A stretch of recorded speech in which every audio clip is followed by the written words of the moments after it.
Halo, gue YouTuber Kepo.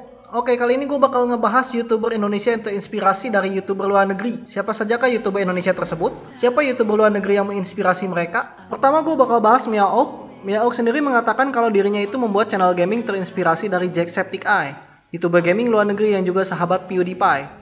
Cara editnya mereka berdua benar-benar berbeda, dan gua itu ngambil alirannya Jacksepticeye.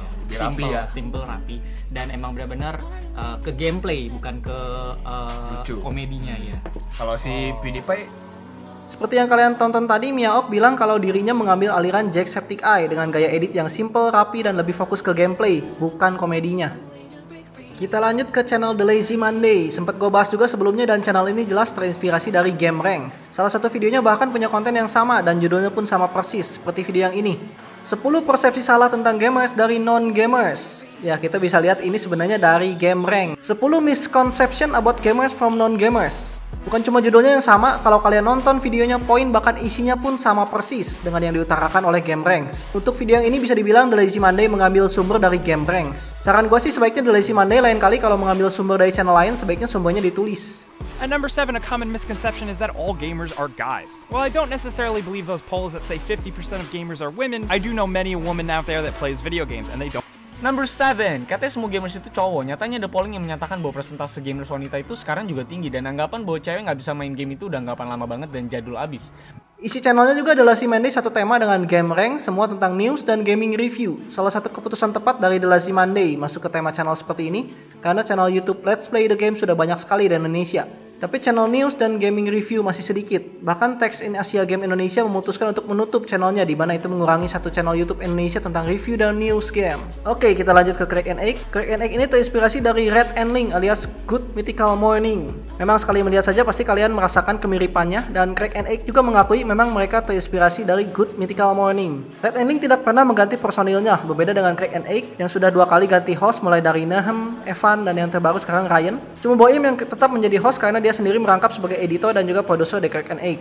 Saran gue sih gimana kalau host talk show-nya sekali-sekali cewek gitu, biar ada sudut pandang dari cowok dan cewek. Kalau bisa sih ceweknya yang cantik, biar kita bisa betah liatnya. Ya sih, Juliana Stefani jadi host juga di bagian video pojok misteri. Tapi kayaknya seru juga kalau di video-video talk show juga ada host cewek. ngikutin Mythical Morning banget. You two are so immature and you plagiarize Good Mythical Morning. Mythical Morning yang dipribumikan. Oke, masa sih ketika gue Mythical Morning? Ternyata sama. Ya, tapi memang kita terinspirasi, jadi gitu ya. Tapi ya kita. Oke, mari kita lanjutkan ke Reza Arab Octavian, salah satu YouTuber Indonesia yang paling terkenal. Reza Octavian terinspirasi membuat channel gaming karena PewDiePie. Awalnya Arab dikasih tahu sama Denis Adiswara, CEO Layaria, kalau ada channel gaming PewDiePie di YouTube. Setelah itu Arab menonton channel tersebut dan tertarik untuk membuat channel gaming di YouTube. Dari sanalah bermula kesuksesan Arab sampai channelnya mencapai 1 juta subscribers seperti sekarang ini. Ya, jadi waktu itu abis ketemu Om Denis Adiswara malam-malam di Sevel Pecaten Village. Siap. Waktu itu gue naik angkot sama Om Denis sama Kai, terus Om Denis kasih tahu soal channel gaming gitu, dan akhirnya gue amazed, dan akhirnya besokannya gue pinjam laptopnya Kai buat bikin video. Karena itu Arab sangat berterima kasih kepada Denis Adiswara yang sudah membuka jalan untuk menjadi YouTuber dengan tema gaming, dan berkat itu akhirnya bisa mencapai kesuksesan. Arab sendiri kurang suka kalau dirinya dianggap ngikutin PewDiePie karena bahasa lebih tepatnya adalah terinspirasi. Kalau ngikutin itu kan bahasa kasarnya ngejiplak, sedangkan Arab sendiri punya ciri khas yang membuat diri dia berbeda dengan PewDiePie. Mulai dari konten, kepribadian, sampai cara dia memainkan game. Selain itu Arab nggak berani main game horror, sedangkan PewDiePie kemarin-kemarin masih main tuh Resident Evil 7. Nggak ada rencana main Resident Evil gitu? Enggak. Kenapa sih, Rap? Enggak. Gue takut game horor. Gue tuh nggak bisa, tau nggak sih main game horor, dah.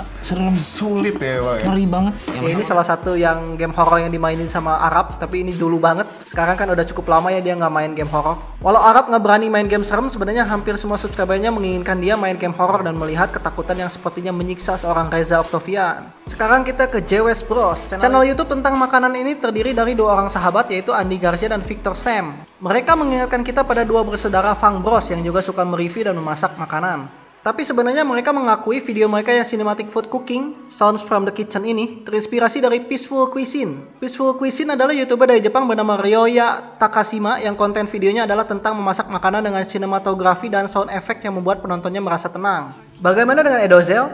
YouTuber luar negeri yang sangat menginspirasi Edo kemungkinan besar adalah Ryan Higa. Channel YouTube mereka memang sama-sama komedi, tentunya mereka berdua punya ciri khas dalam hal berkomedi. Channel Ryan Higa memang sudah sangat terkenal karena saat ini sudah mencapai subscriber 19.285.000 dan view-nya sudah mencapai 3,2 miliar lebih. Walau begitu sebenarnya awal Edozel membuat channel YouTube adalah karena Shinta Jojo yang terkenal lewat lip sync Keong Racun di YouTube. Dua cewek ini memang sempat booming pada tahun 2010 walau hanya sesaat. Edozel waktu itu sering ikut casting di TV namun tidak pernah berhasil, akhirnya mencoba mengikuti jejak mereka membuat video YouTube supaya terkenal. Sebenarnya mulai kenal YouTube itu dari Shinta Jojo. Tau gak Keong Racun? Keong Racun, iya. Jadi dulu kan gua di dunia entertainment merintis lah. Proses memang tidak mengkhianati hasil. Walau awalnya video Edozel yang nonton cuma bisa dihitung jari, tapi sekarang video Edozel selalu ditunggu oleh lebih dari 1 juta subscribernya. Saran gue gimana kalau sekali-sekali Edozel mengundang Shinta dan Jojo untuk ngobrol-ngobrol, sekalian bernostalgia juga. Dari berita yang gue baca, Shinta katanya sudah menikah dan tinggal di Perancis, sedangkan Jojo alias Jovita sendiri sih katanya masih tinggal di Indonesia. Kemudian ada Viano Gaming. Beberapa penonton YouTube menganggap kalau Viano Gaming terinspirasi dari Vanos Gaming, terutama video-video funny momennya alias momen lucu. Memang Vanos dan Viano memiliki kemiripan karena video mereka fokus pada komedinya. Mereka juga sama-sama tidak menggunakan facecam. Mungkin supaya penonton lebih fokus pada game dan komedinya ketimbang fokus kelihatan ekspresi mereka dalam bermain game. Kemudian kita lanjut ke Best Indotex. Channel YouTube ini membahas tentang berbagai gadget yang tersedia di Indonesia. Kalian pasti sebagian besar setuju kalau channel ini terinspirasi dari Jonathan Morrison. Bukan hanya mereka sama-sama membahas berbagai macam gadget, tapi karena beberapa konten video ada yang mirip seperti review gadget dengan budget di bawah harga tertentu. Channelnya menarik karena yang dibahas Jonathan Morrison tidak semuanya ada di Indonesia, sedangkan gadget yang dibahas di channel ini, Best Indotech, bisa dipastikan ada di Indonesia. Terakhir adalah Last Day Production alias LDP. Sempat gue bahas juga kalau LDP ini terinspirasi dari YouTuber Singapura dan Malaysia, yaitu Wah Banana, Genie Boy TV, dan lain-lain. Mereka semua adalah YouTuber dengan tema film pendek yang kebanyakan sih komedi. Guntur yang memang waktu itu kuliah di Singapura sering menonton channel YouTube terkenal dengan tema film pendek, terutama yang berasal dari Singapura dan Malaysia. Guntur merasa di Indonesia hal seperti itu belum ada dan belum umum. Maka Guntur mengajak teman-temannya untuk membuat hal yang sama di YouTube dan hasilnya kesuksesan besar dari channel LDP. Bahkan Guntur bisa berkolaborasi dengan yang menjadi inspirasinya tersebut, yaitu YouTuber Singapura seperti Ryan Sylvia. Jadi ide pertama sih sebenarnya kita terinspirasi dari YouTuber Singapura gitu yang udah terkenal kan, kayak Wah Banana, Genie Boy kalau kalian udah pernah tahu. Dan emang gue tuh awalnya suka banget nontonin video mereka tiap hari, dan akhirnya gue lihat nih di Indonesia belum ada yang kayak gini. Tuh akhirnya ya udah terciptanya LDP dari terinspirasi dari sana. Oke, itu adalah beberapa YouTuber Indonesia yang terinspirasi dari YouTuber luar negeri. Menurut kalian siapa lagi YouTuber Indonesia yang terinspirasi dari YouTuber luar negeri? Memang kadang kita memerlukan seseorang yang menginspirasi kita, seseorang yang sudah sukses jauh di atas kita, sebagai motivasi supaya kita bisa mendekati kesuksesannya atau bahkan melebihi. Comment, like, share, dan subscribe channel gue YouTuber Kepo. Always positive thinking. Ciao.